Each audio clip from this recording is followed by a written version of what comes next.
আজকে একটি মাছ খেকো পাখির সাথে আপনাদের পরিচয় করে দেব।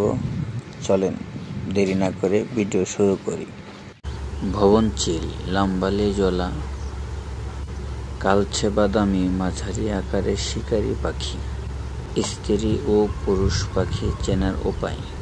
তবে স্ত্রী পাখি পুরুষ পাখির তুলনায় একটু বড় হয়। প্রাপ্ত পাখি দেহের লালচে বাদামি, পিঠ কালচে লাল বাদামি। এছাড়া ঘন বন, পাতলা বন, পার্বত্য অঞ্চল, নদীর পাড়, ঘাসের বন এসব অঞ্চলে দেখা যায়। এছাড়া বড় বড় বন্দর, শহর অঞ্চল ও গ্রাম অঞ্চলে দেখা যায়। বড় বড় গাছে এরা দল বেঁধে রাত যাপন করে।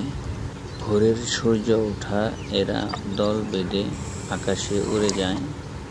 অনেকক্ষণ ঝাঁক বেঁধে গোল আকারে উড়ে বেড়ায়। তারপর খাদ্যের সন্ধানে ভিন্ন হয়ে যায়।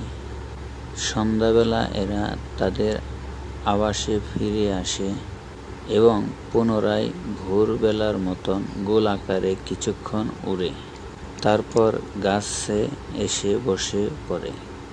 পানির আশেপাশে আবাস হলে মাছই এদের প্রধান শিকার হয়।